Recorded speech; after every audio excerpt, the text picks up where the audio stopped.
Tétrapharmakos, l'émission de Liberté FM en quête du bonheur de la connaissance. Bonjour à toutes et à tous et merci d'être à l'écoute de ce nouvel épisode de Tétrapharmakos. Si je vous décris un homme qui s'avance vers l'entrée des enfers, tenant une lyre à la main et ayant pour seul et unique désir de ramener sa bien-aimée dans le monde des vivants, vous l'aurez deviné, cet homme, c'est Orphée. Un poète mythique dont le chant, disait-on, pouvait attendrir les pierres, apaiser les bêtes sauvages et faire taire les tourments de l'âme. Lorsqu'il joue, les arbres se penchent pour l'écouter, et lorsque sa musique résonne aux portes du royaume des morts, même les puissances infernales suspendent leur jugement. Mais Orphée est-il seulement une figure de la mythologie grecque ?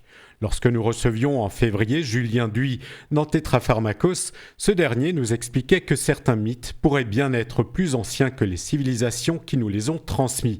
Grâce à une méthode comparatiste et philomythologique, il montre que certains récits se retrouvent dans des cultures très éloignées les unes des autres, comme s'ils remontaient à l'aube même de l'humanité. Parmi eux, le motif du musicien ou du héros qui descend dans le monde des morts pour tenter d'y ramener l'être bien-aimé. Un récit que l'on retrouve sous différentes formes dans de nombreuses traditions, et dont l'histoire d'Orphée pourrait bien être l'une des expressions les plus célèbres. Dans la Grèce antique, cette figure a donné naissance à une tradition religieuse et spirituelle mystérieuse, l'orphisme, une tradition dont nous avons conservé un ensemble fascinant de textes appelés les hymnes orphiques. Ces hymnes sont des invocations adressées aux dieux, aux forces de la nature et aux puissances cosmiques qui structurent l'univers. Ils nous ouvrent une fenêtre sur une manière antique de chanter le monde, de dialoguer avec le divin et peut-être aussi de chercher une forme de salut. Mais d'où viennent réellement ces hymnes ? Dans quel rite étaient-ils chantés et que nous disent-ils de l'orphisme et de la spiritualité grecque ?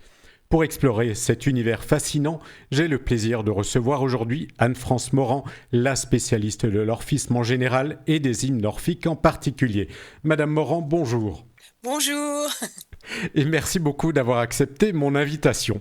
Vous êtes professeur à l'Université Laval au Québec au département de littérature, théâtre et cinéma. Vous êtes également membre de l'Institut d'études anciennes et médiévales et dirigez le groupe de recherche sur l'Antiquité Grant. Par ailleurs, vous êtes chercheuse associée de l'Institut des humanités en médecine de Lausanne et êtes titulaire d'une chaire Gutenberg au Centre d'analyse des rhétoriques religieuses de l'Antiquité de Strasbourg pour le projet « Éditer des textes anciens à l'heure des humanités numériques, les hymnes orphiques », un projet qui court jusqu'en 2028. Vos champs d'investigation sont principalement la religion grecque, en particulier l'orphisme tardif et l'histoire de la médecine, avec l'âme, le système humoral et l'explication des émotions chez Galien. Enfin, les documents littéraires, dans leur forme originale, occupent une partie de votre temps de recherche. En 2004, vous avez assuré la traduction d'Histoires variées des liens, paru aux Belles Lettres. Vous avez co-dirigé la publication Regards croisés sur la pseudépigraphie dans l'Antiquité, paru chez Brepols en 2024. En décembre 2025, vous avez également co-dirigé Discovering Dionysos in the Hexameters of Sinai Palimpsest ARNF 66, paru chez De Gruyter. Le livre qui va principalement nous servir de support aujourd'hui est l'étude sur les hymnes orphiques, votre thèse publiée chez Brill en 2001 et les articles que vous avez publiés par la suite sur le sujet. Vous préparez une édition, traduction et commentaire de ces hymnes orphiques dont on attend la sortie avec impatience. Mais pour commencer, même si sa figure est très populaire, il est peut-être bon, Madame Morand, de nous rappeler qui est Orphée, que sait-on à son sujet et quelles sont nos sources pour le connaître. Merci de cette présentation et je suis vraiment ravie de parler de mon sujet favori Très bien. et objet de recherche depuis de nombreuses années. Donc, je vais vous rappeler un peu qui était Orphée et Oui, puis ensuite entrer un peu plus dans les sources pour essayer de donner un cadre un tout petit peu plus chronologique à la très bien. chose. Donc, pour le mythe, on ne sait pas très bien à quand il remonte, mais on a Orphée qui est un poète, un musicien.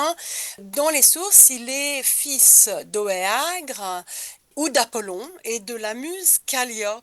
C'est intéressant ce rapport avec la muse, j'y Mhm. reviendrai.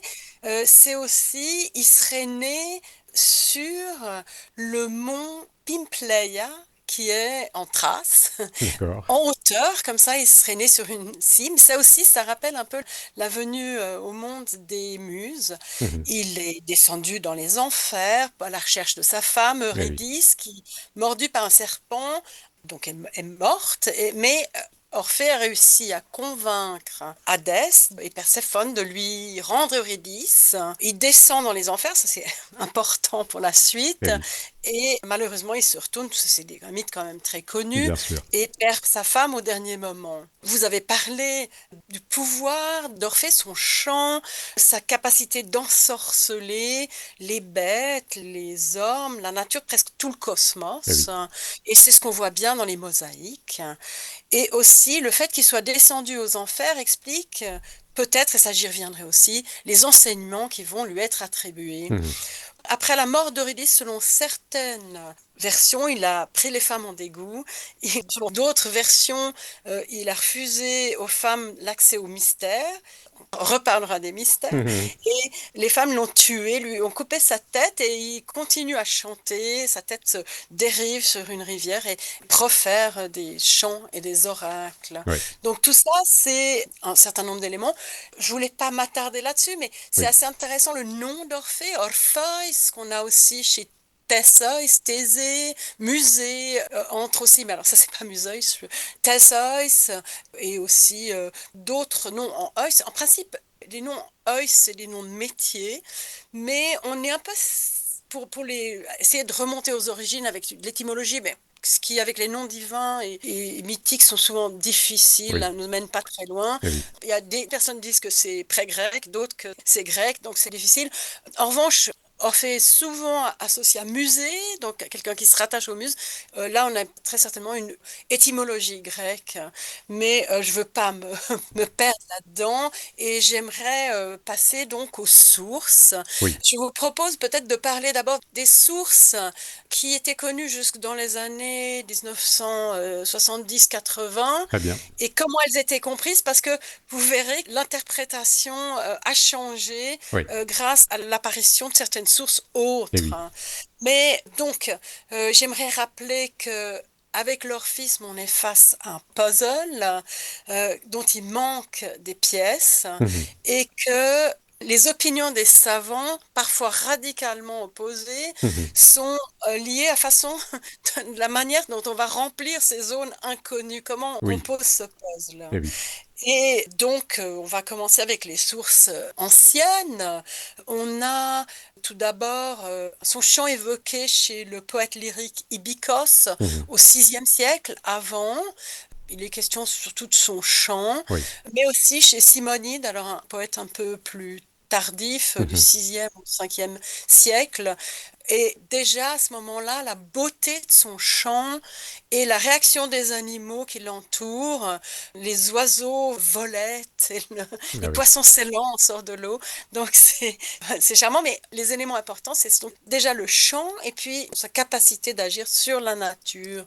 Je me suis précipitée sur les sources. Je voulais quand même dire, à moins qu'une tablette mycénienne ait été trouvée hier, j'ai Oui. pas connaissance d'Orphée en mycénien. Il n'est pas nommé ni chez Homère, ni Mhm. chez Hésiode. Oui. Donc, je suis au début de la chose, ce qui ne préjuge pas de son existence avant, hein. Mais il y a quand même un élément qui n'est pas littéraire, c'est la métope du trésor de Sicyone à Oui. Delphes, Mhm. qui date de 560-550 et qui, alors on a, c'est difficile à lire, hein, mais on a une représentation du navire Argo Mhm. avec les Dioscures et un personnage à cheval.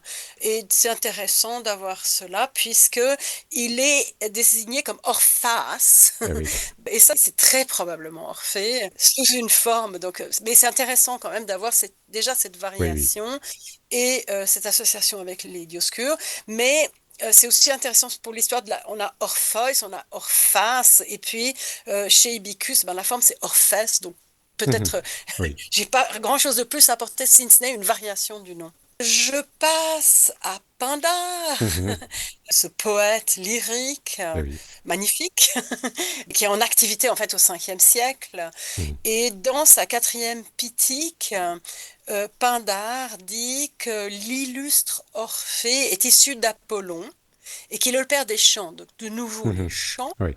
Mais on a un autre fragment de Pindare qui nomme Orphée à l'épée d'or, peut-être un signe de puissance, je ne Oui. sais pas, et fils d'Oéagre. Donc il y a cette double Ah oui. paternité qui est, Chez le même qui auteur. est significative. On a en tout cas cette capacité d'enchanter avec son acception magique. C'est donc un élément du mythe ancien. Le contemporain de Pindare, Bakélide, un autre poète lyrique, dans un dithyrambe très fragmentaire, parle du fils d'Oéaque, donc Orphée. Mhm. D'accord. Et à la ligne suivante, il nomme les muses, mais il n'y a pas grand-chose Ah. à ajouter à ce fragment. Mhm. Mais c'est quand même intéressant. Oui. Alors, j'aimerais aussi souligner chez Pindare la deuxième olympique. Alors, je veux souligner aussi que le nom d'Orphée n'est pas du tout associé à cette deuxième olympique, mais c'est un poème où il est question de la métempsychose, de l'âme qui Mhm. se réincarne dans un cycle Ah oui. et un sort meilleur réservé à certains dans l'au-delà, en contraste complet avec ce qu'on a chez Homère, où la Oui. vision de l'au-delà est très Eh oui. négative. Mais donc, si les savants qui vont inclure ce passage dans l'orphisme, Oui. eh bien, ça va dépendre de leur vision de Eh ce oui. qu'est l'orphisme.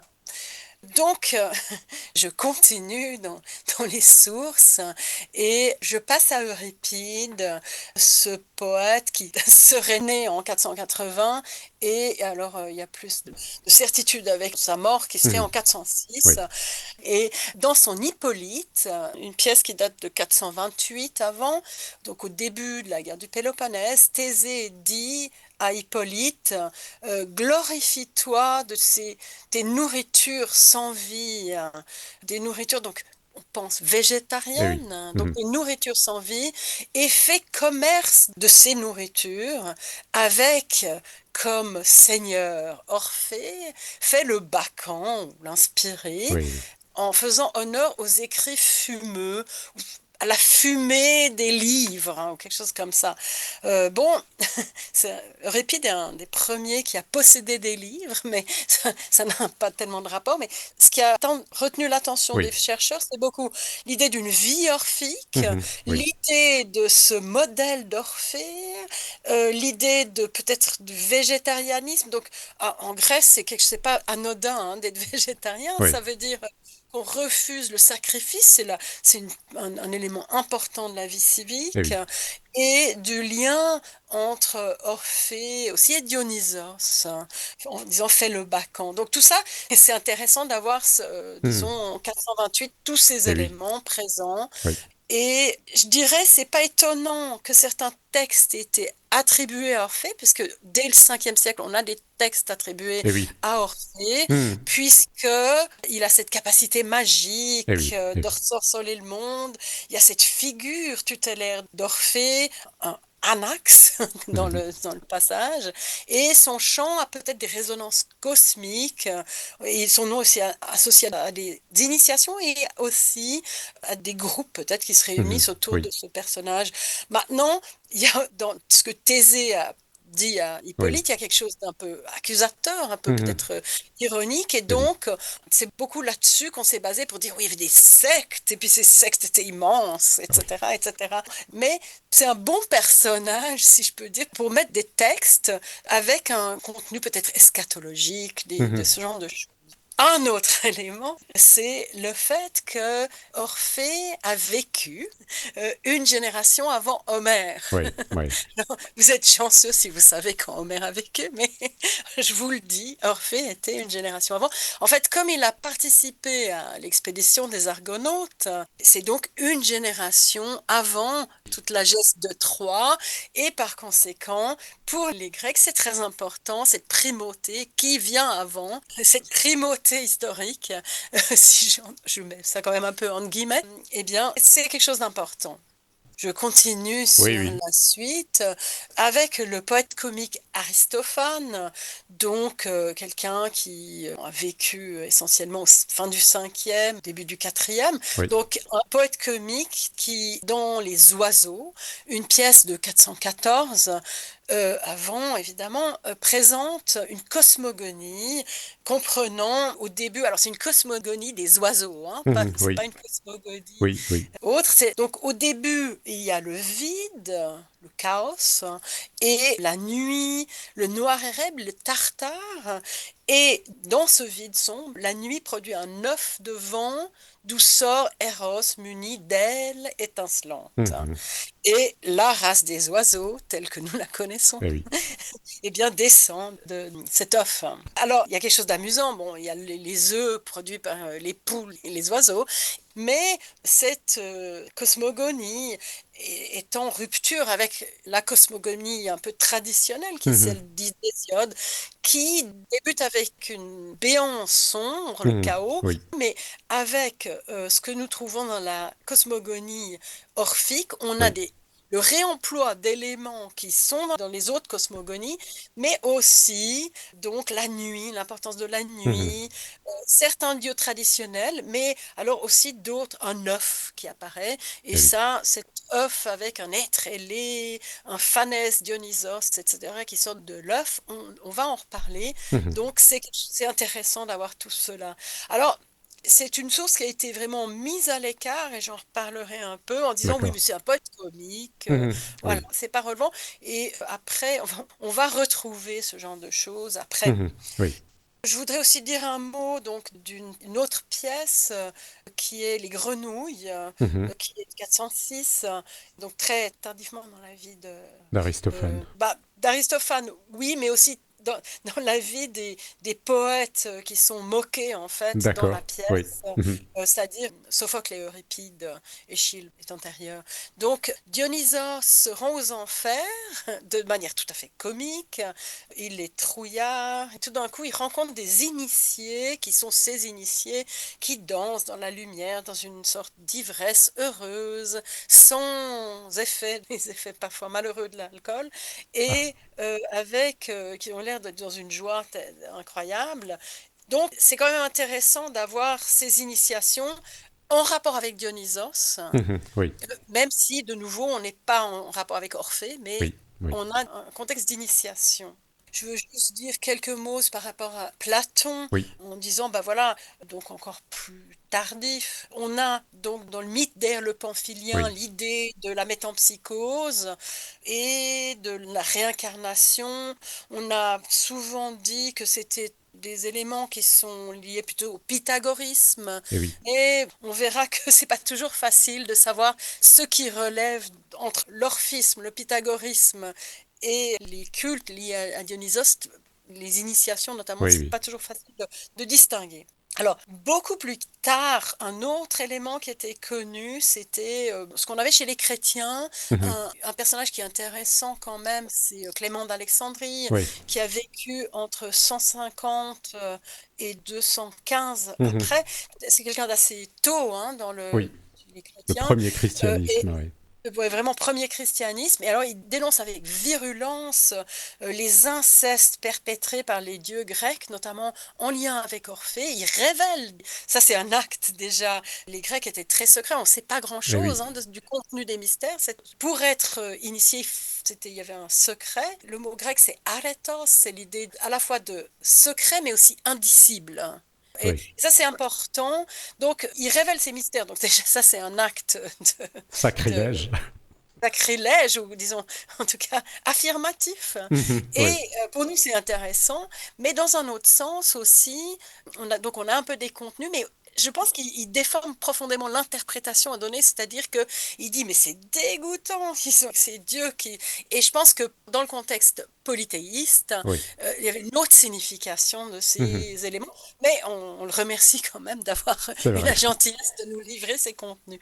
Absolument. Euh, Et j'aimerais juste encore dire un mot donc, de documents qui étaient à disposition. Donc j'élargis un peu par rapport à la Oui, littérature, mais oui, là je m'excuse, je retourne un peu en arrière. oui, C'est une source importante quand même. C'est on a depuis longtemps trouvé des lamelles d'or, oui. des tout petits objets qui ont été enterrés avec des corps et qui datent. Enfin, il y en a qui datent de 400 avant, Mhm. mais ça s'étale jusqu'à l'époque romaine. Oui. Et on les a trouvés sur des corps. C'est des tout petits objets qui contiennent un cheminement de l'âme dans l'au-delà, Mhm. des écueils à éviter. Faut surtout pas boire Eh oui, du eh oui. lac de l'oubli, il faut boire du lac de Mémoire de Mnémosyne, mémoire, oui. mnémosine, lié aux muses d'ailleurs. C'est la mère des muses, ouais. Et donc, il y a aussi des paroles qui convient à prononcer face à des gardiens. Ces textes ne contiennent pas le nom d'Orphée, mais nomment aussi des dieux qui séjournent dans les enfers, soit dans les enfers, vous trouvez Dionysos et Perséphone Ouais. ensemble. Et Mhm. ça, c'est encore un élément que je Oui, pense qu'il faut du prendre en puzzle. compte, un élément du puzzle qui se présentait aux personnes qui parlaient de l'orphisme, comme d'ailleurs Jean Rudart, un des Oui. précurseurs par rapport aux hymnes orphiques. Mhm. C'était un peu ce dont il avait à disposition à l'époque. Je voulais aussi dire, c'est pas très accessible pour les auditeurs, malheureusement, pour l'instant. Il y a eu une édition des fragments orphiques, mais malheureusement que Oui, en grec. d'accord. Il y a eu l'édition d'Otto Kern Mhm. qui a été publiée en 1922 et plus tardivement une somme énorme qui a été publiée par Alberto Bernabé, qui est Oui. un savant de Madrid, qui est très actif dans le domaine de l'orphisme et qui a entouré toute une équipe. Mhm. Et donc, eux, ils ont aussi fait une édition de tous ces Fragment. fragments. Oui. Et il y aurait une édition anglaise qui se prépare, qu'on attend avec impatience. Bah, D'accord. disons, pour le public, Oui, oui, oui. simplement. Mais C'est une bonne il y a une nouvelle. partie qui est quand même accessible avec la traduction de Giorgio Colli, en fait, dans les sagesses grecques. En partie, Oui. oui. Et puis il y a Luc une Brisson a édition, sorti. oui, Oui. Luc Brisson, oui, c'est utile, Oui. mais c'est pas toujours C'est contextualisé. ça. Enfin, donc, et il y a aussi les travaux de Fabienne Jourdan qui sont Oui, bien très utiles sûr. Qu'on a reçu. Bien sûr. en Mhm. français et tout ça. Oui. Mais disons, pour vous et les auditeurs, vous êtes face un peu à...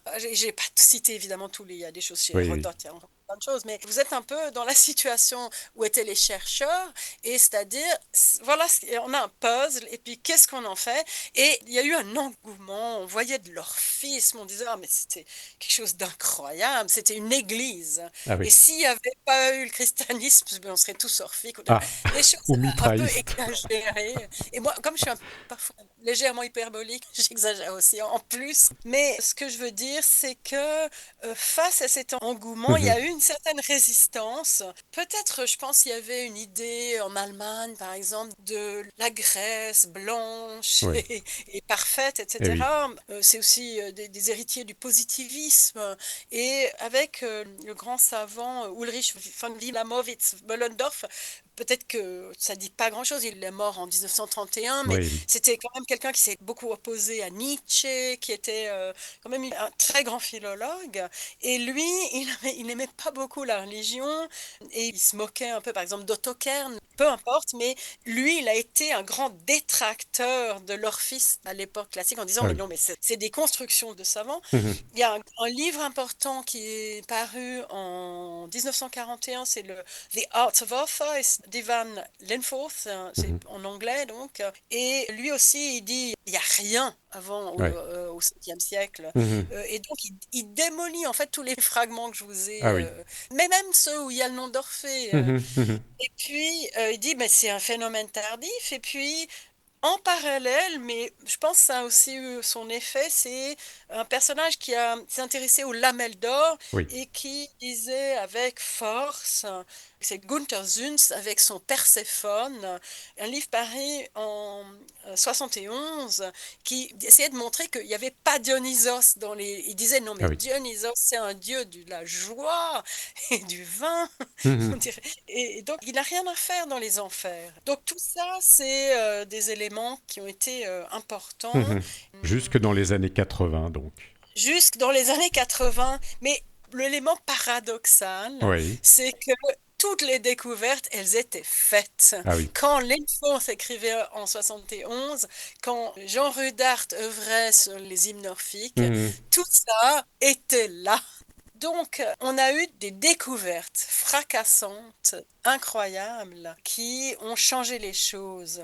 Alors, on a eu tout d'abord, en 1951, Mhm. une découverte à Olbia, sur le pont Oui. Euxin, de petites tablettes en os qui datent d'environ 500 avant. Mhm. Et sur l'une d'elles, il y avait le mot orphique, Ah, ce très qui bien. était c'était le contexte de l'Union soviétique, la publication en histoire, c'était pas tellement l'histoire qui intéressait le monde, et en fait elles ont été publiées en russe en 78, mais ça a mis tout un temps pour Ah être oui. lu. L'autre découverte extraordinaire, c'est donc Oui. le papyrus de Derveni, Oui. trouvé en 1962 aux abords de Thessalonique. Mhm. Et c'est un papyrus qui contient un commentaire allégorique d'un Mhm. poème orphique. Comme ce Oui. papyrus date du IVe siècle, l'écriture, mais que c'est une copie, et que c'est un commentaire allégorique, donc le poème orphique, forcément, remonte au Ve siècle. Très bien. Et encore une fois, je ne peux pas vous dire plus. Moi, je l'ai connu dans les années 80, jeune étudiante, et ce papyrus, enfin, grâce à Mhm. Philippe Bourgeot, Oui. et ce papyrus a eu une histoire absolument rocambolesque. C'est-à-dire qu'il y a une publication pirate dans la noble revue Zeitschrift für Papyrologie und Epigraphique, Mhm. et à la fin, il y avait des pages avec ce texte. D'accord. Publication pirate, qui quand même, tout le monde était très content parce qu'on a pu connaître ce texte. Mhm. En fait, malheureusement, c'était dur pour les Grecs, c'était dur pour les éditeurs. L'édition légitime Oui. est parue en 2006, soit Ah oui. 44 ans D'accord. après la découverte. Donc Mhm. voilà, mais peu importe, ce qui est intéressant, c'est qu'on a un poème orphique. Alors malheureusement, le poème s'arrête avant Dionysos, on a Ah. Zeus, on a des sortes de retours à l'an avec la nuit, Mais de nouveau, c'est fragmentaire, c'est un commentaire allégorique qui nous apporte pas... Enfin, ça Mhm. nous donne un peu de contexte, mais on a quand même beaucoup de choses. On a Zeus, mais ça s'arrête avec Dionysos. Et donc ça, c'est un peu... Enfin, peu importe. Ce que je voudrais dire, peut-être, face aux critiques qui ont été faites, c'est l'orphisme. Il s'inscrit dans une religion polythéiste. Oui. C'est pas un contexte d'une religion révélée. Et donc, Oui, oui. on a peut-être poussé le côté sectaire, etc., etc., à une Mhm. époque. Et puis, d'un autre côté, eh bien, je pense qu'on progresse un peu dans la compréhension des choses. Et probablement aussi, c'était quelque chose qui devait se décliner sous des formes différentes. L'idée, alors, il y a eu une grosse critique des termes en isme. Ah oui. C'est-à-dire l'orphisme, on dit mais c'est pas l'orphisme, il faut parler d'Orphée, Mhm. etc., etc. Pourquoi pas? Mais le problème, c'est qu'on retombe toujours sur ces dénominations Oui. qui sont quand même communes. Il faut juste savoir que ça se décline dessous. Et puis même le nom d'Orphée, si je vous dis que j'ai une entrée Orphée dans ma bibliothèque, vous allez vous moquer de moi, et que j'ai d'ailleurs. Mais comme auteur, c'est quand même un peu particulier. Mais il me Oui. semble, alors, il y a une réflexion à porter sur la pseudépigraphie. Est-ce que c'est une tromperie? Est-ce que c'est quelque chose de mal? Eh oui. Il y avait des gens qui critiquaient, comme on a vu qu'on critiquait Hippolyte, mais qu'est-ce qu'on a? Donc ça, ce que je voulais faire en fait dans un livre que j'ai coordonné sur la Mhm. pseudépigraphie. Mais pourquoi est-ce qu'on continue à avoir Musée, qui est l'auteur d'Héros et Léandre, quand on travaille sur les manuscrits, comme je le fais, bah, il n'y a pas de problème. Il y Mhm. a Orphée, il y a Musée, puis c'est Bien quelqu'un de sûr. tout à fait. Pour les éditeurs, c'est quelqu'un, il y a Orphée, mais oui. Et même le très sérieux, les fragments des présocratiques d'Ils Krantz, il y a une entrée Orphée. Eh Bon, oui. donc je dis pas que je veux pas le réhabiliter, mais Mhm. juste dire, ben, on ne sait pas. Et Homère, qu'est-ce qu'on en sait? Donc, peu importe, mais je voulais juste faire cet aparté. Donc, simplement pour dire, il y a d'autres textes. Donc, Oui. la critique s'est beaucoup concentrée.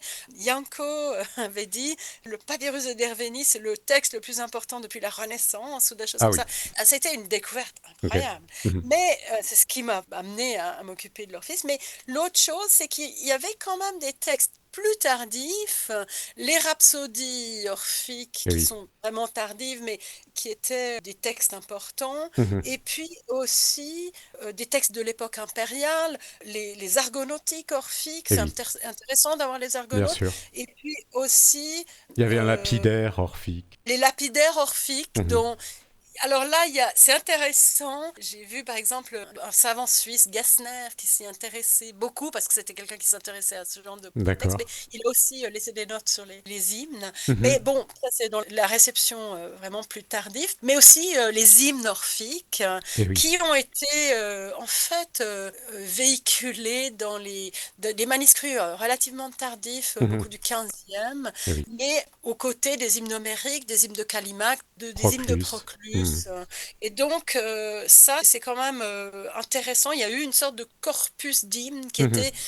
Et on ne sait pas très bien, il y aurait des choses à faire sur quand ce corpus s'est Oui. constitué.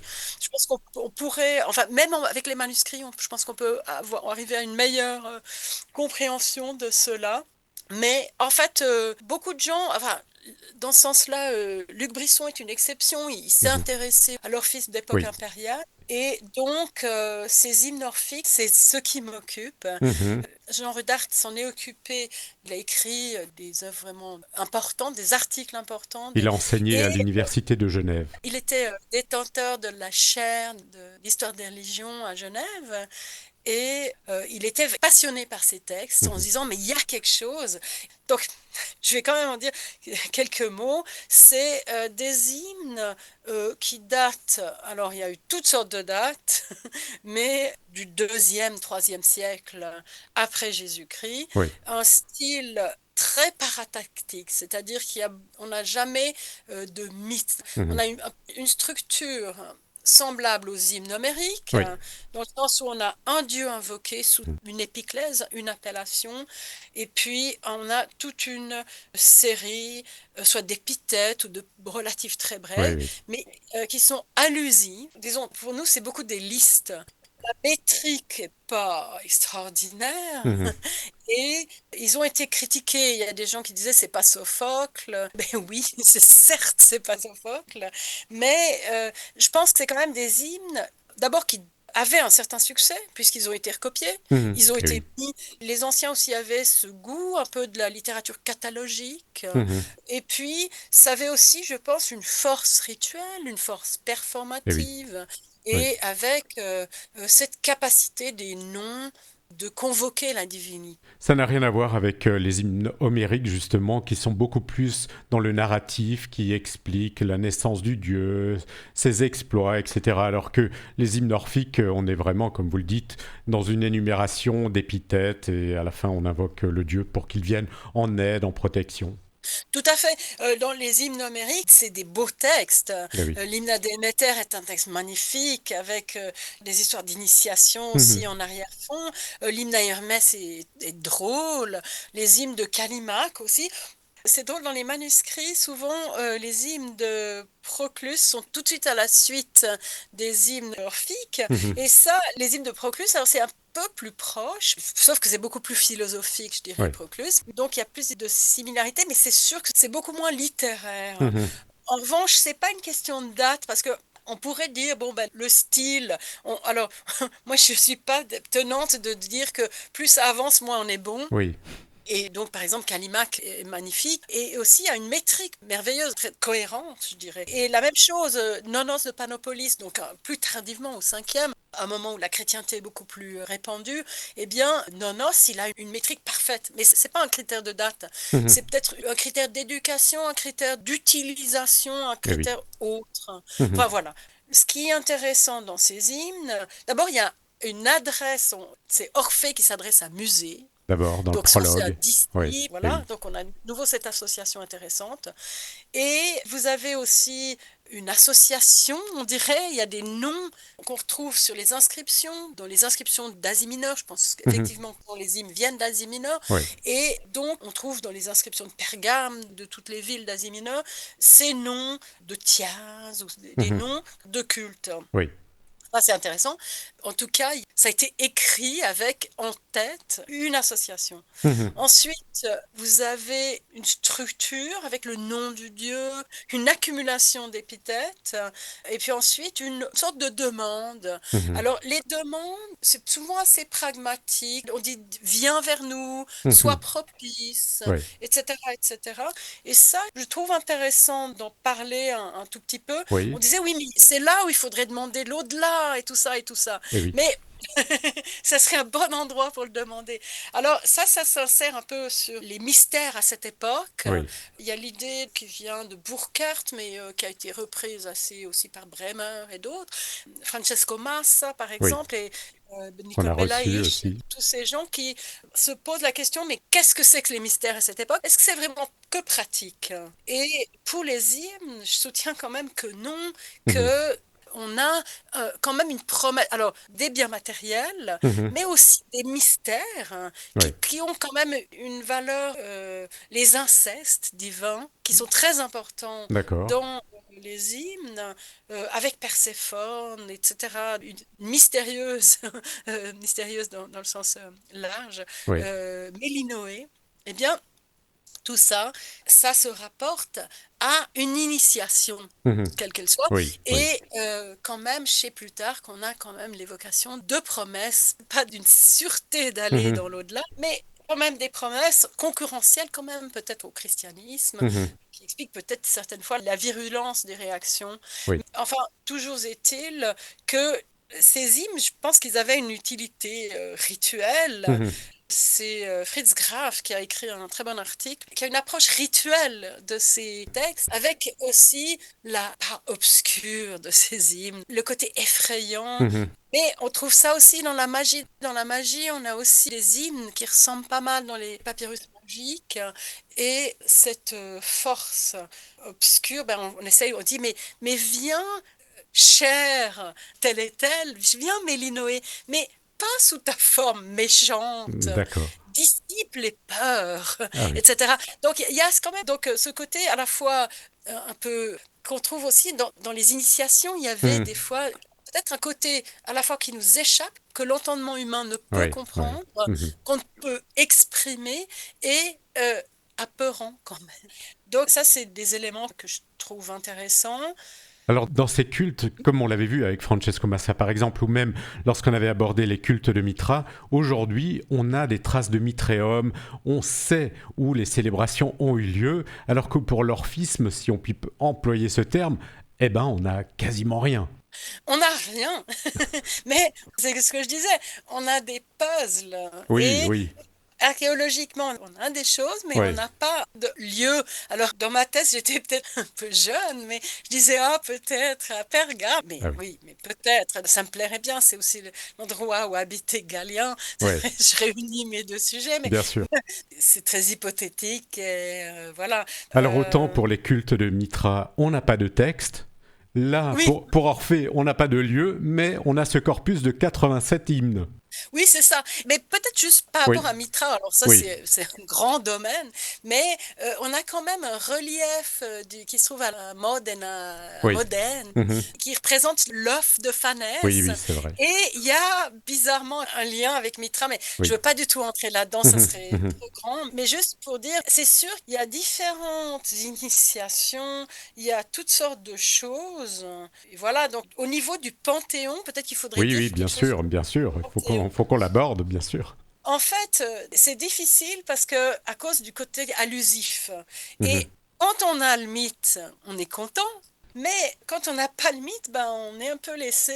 Et j'écris un article sur Mélino et c'est compliqué parce qu'on ne sait pas où on va. On Mhm. a des Ouais. parallèles, mais pas grand-chose. Mhm. Là, donc, je vous ai parlé d'une lecture du texte qui est un peu rituel. Oui. Là, on peut aussi l'aborder d'une manière un peu plus littéraire ou essayer de comprendre comment ça fonctionne. Littéraire, mais aussi un peu, disons, de comprendre vraiment à quoi on croit. C'est des gens qui croient profondément à la force du nom. Et Mhm. donc, Oui, c'est pour ça que j'ai beaucoup travaillé sur les noms eux-mêmes, oui, sur oui. les étymologies Mhm. Mhm. antiques. Oui, Et ça, je pense que c'est un peu différent de mon maître Jean Rudart, c'est-à-dire que lui, il parlait d'étymologie, j'en ai parlé au oui. début, il n'y a pas de mal à parler d'étymologie. Les hymnes sont pleins de jeux sur les sonorités et ils se tissent au niveau des sons toutes sortes d'éléments. D'ailleurs, c'est un bon plaidoyer pour lire les textes dans leur forme originale. Oui, Mais on a aussi donc une lecture qu'on peut avoir où il y a, alors tout d'abord, un ordre dans lequel ces hymnes oui. apparaissent. Vous avez un prologue et on entre avec l'hymne Hécate.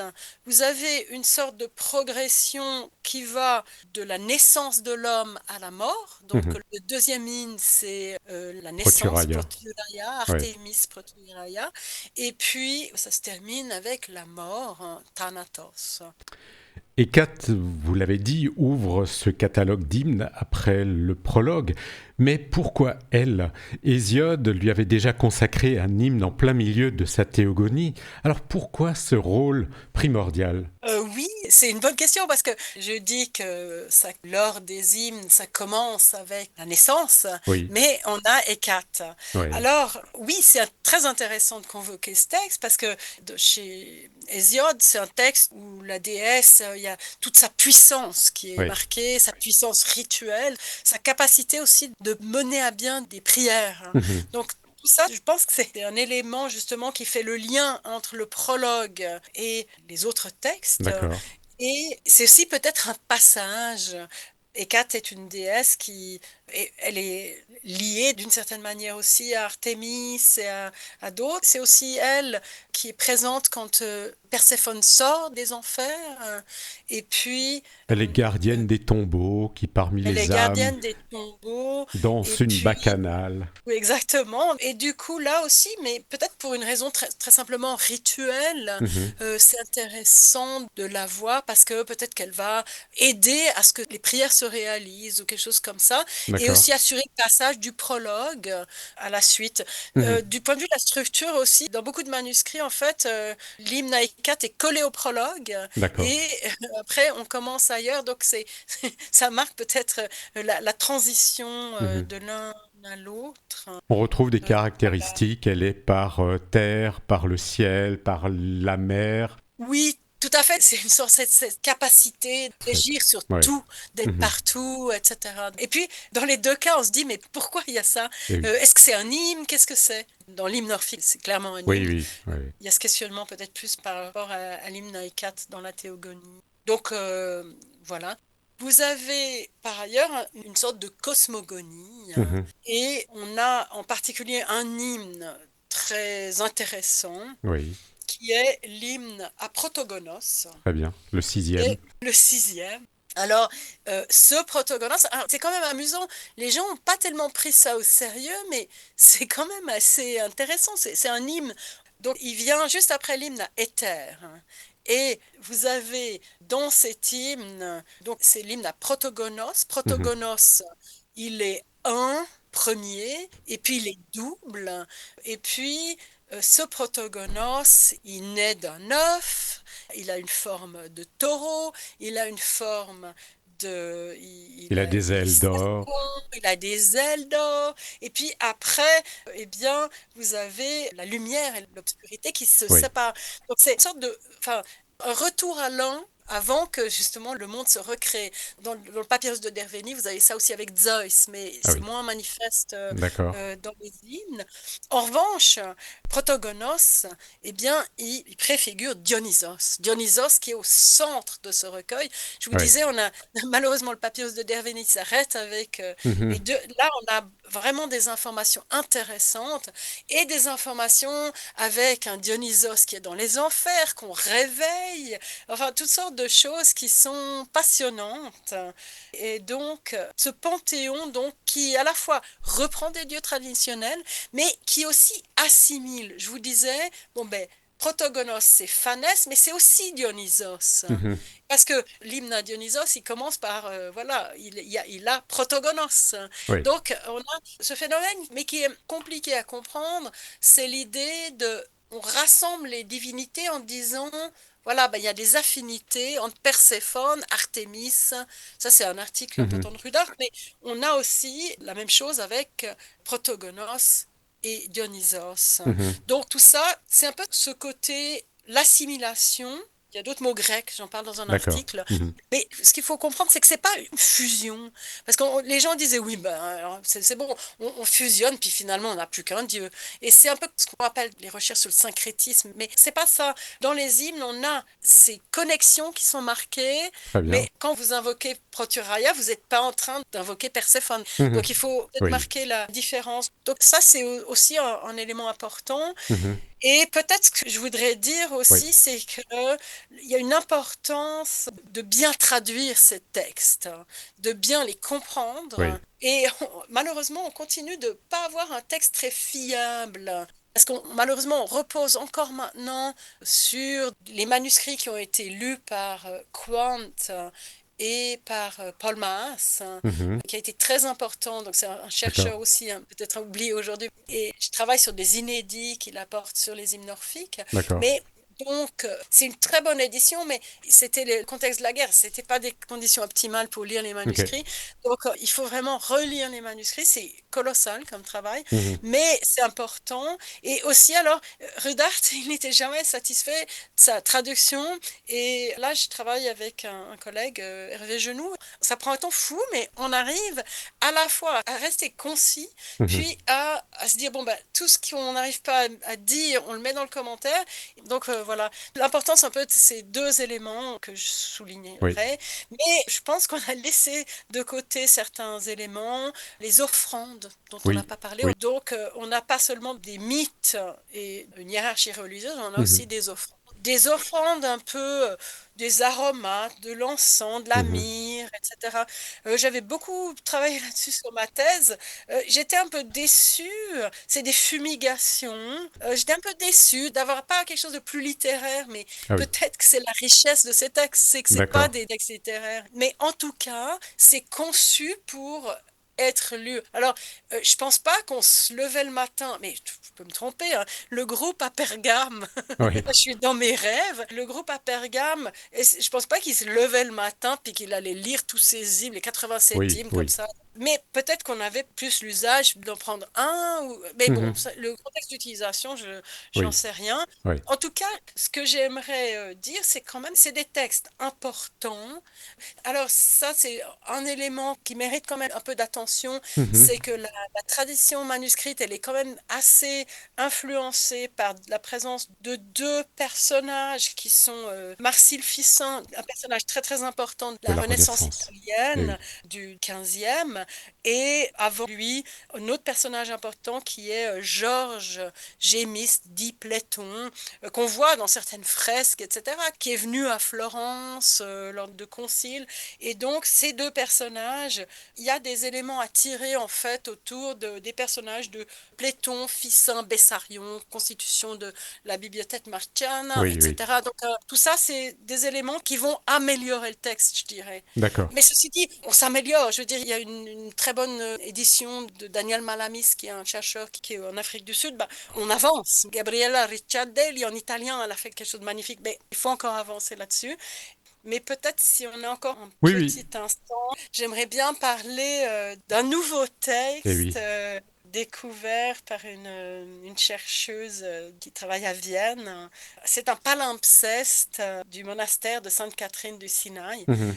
Et c'est là que Madame Rossetto a trouvé ce texte. Alors, c'est intéressant parce que c'est aussi un peu l'avenir de nos études. Mhm. Grâce à la technologie héritée un peu du médical, on a ces palimpsestes, soit des manuscrits qui ont été recouverts de blanchis et qui comportent des textes. Alors, il y a un texte d'Archimède, il y a toutes sortes Oui. de Oui. Tout choses, à mais fait. là, opportunément, c'est un manuscrit en fait du 9e en arabe, et Mhm. donc le dessus n'a rien à voir, mais dessous, on a trouvé un texte qui concerne Dionysos. Ah. Et Que nous dit ce ça, texte? et on rencontre des courettes, on rencontre des géants. Alors, dans la version qu'on a dans les hymnes orphiques, on a des titans, mais voilà, les titans dans les hymnes nordiques, c'est les ancêtres des hommes. Oui. Donc, il y a eu beaucoup de controverses à ce sujet. On a beaucoup critiqué l'idée d'une faute. On a l'idée d'une faute en lien avec Mhm. Perséphone déjà dans un trait chez Pindare.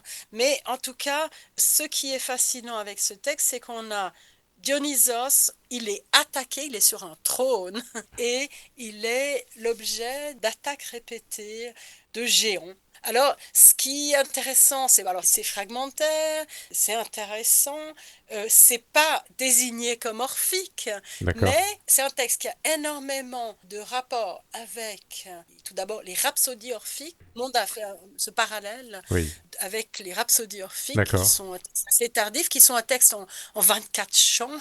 Mhm. Et on a un psy, semble-t-il, en tête dans des folios. Mais ceci dit, on a aussi beaucoup, beaucoup de convergence avec ce qu'on a dans les hymnes nordiques. D'accord. Très Donc, bien. de plus en plus, en fait, et j'avais pas reparlé des lamelles, mais Oui. les lamelles, je les avais en fait dans ma thèse utilisées par analogie, hein, Mhm. comme ça, en disant, voilà, on a ce qui pourrait être Et parce que dans ma tête, je disais, bon, ben, on va partir des objets où on a le nom d'Orphée, Oui. et on a un papyrus rituel qui se rattache tout à Oui. fait Oui. avec aux pratiques orphiques. Et donc maintenant, bah, il y a encore beaucoup des gens qui pensent pas du tout que les lamelles sont orphiques, mais vraiment, j'ai l'impression que c'est dans le même bain. Mais alors, euh, je demande qu'à apprendre parce que le côté fascinant de ce domaine, c'est qu'il y a des textes qui apparaissent sans arrêt. Il y en a Mhm. apparemment d'autres qui arrivent. Ouais. Donc c'est fascinant. Puis chaque fois, on progresse un peu. En tout cas, là, avec un livre qui va paraître sous peu, eh bien, on a un nouveau texte. Et ce qui, moi, me plaît un peu, disons, par rapport à cela, c'est par rapport à l'heure actuelle, la traduction est très menacée, en fait, à cause de l'intelligence artificielle. Et là, D'accord. un élément amusant, c'est qu'on est très influencé par comment nous, on se représente les fragments. Et donc, on arrive, je ne fais pas du tout un plaidoyer anti-IA, mais pour l'importance de l'humain là Mhm. derrière. Et aussi, disons, mais d'un autre côté, en grec, on est très chanceux, on a des outils très Oui. Oui. performants, mais aussi, on va avoir un afflux de textes, puisque il y a eu ce Vesuvius Challenge, donc un concours qui permet maintenant d'accéder aux rouleaux de papyrus Oui. Oui. grâce aux Carbonisé. rayons, Oui. et sans les détruire. Donc, Oui. on Oui. aura des bibliothèques qui vont Mhm. Mhm. On va retrouver les textes. et Oui. on Oui. aura des textes, et puis là, c'est un peu ce que je dis dans ma chère Gutenberg, Mhm. c'est-à-dire, on aura des textes, il faut des gens pour les lire C'est ça. et pour donner accès à ces merveilles qui vont, enfin, j'espère, les merveilles qui vont sortir de ces textes. Très bien. Eh bien, écoutez, c'est sur ces mots que nous allons conclure cette émission aujourd'hui consacrée aux hymnes nordiques. Merci beaucoup, Madame Morand, d'avoir répondu à mes questions et d'avoir partagé avec nous les fruits de vos années de recherche et de passion. Si cette conversation, chères auditrices et auditeurs, vous a donné envie d'aller plus loin, je ne peux que vous encourager à découvrir le livre d'Anne-France Morand consacré aux hymnes nordiques et qui permet d'explorer ces textes en profondeur et de mieux comprendre la tradition religieuse et philosophique dans laquelle ils s'inscrivent. Cet épisode est réécoutable et podcastable sur le site de la radio ainsi que sur les principales plateformes de podcast. Et dans le prochain épisode de Tétrapharmakos, nous changerons d'époque et de paysage intellectuel. Nous partirons au cœur de la philosophie médiévale pour parler d'une figure majeure de la pensée, le philosophe andalou Ibn Rushd, autrement dit Averroès. Pour nous accompagner dans cette exploration, j'aurai le plaisir de recevoir Jean-Baptiste Brenet, professeur de philosophie arabe à l'université Paris 1 Panthéon-Sorbonne, avec qui nous tenterons de comprendre pourquoi, des siècles plus tard, la pensée d'Averroès continue de susciter débats, fascination et réflexion. D'ici là, prenez soin de votre esprit et continuons ensemble cette quête du bonheur, de la connaissance. Et n'oubliez pas, Tétrapharmakos, c'est comprendre et s'en réjouir. Merci beaucoup et au revoir, Madame Morand. Au revoir, merci beaucoup.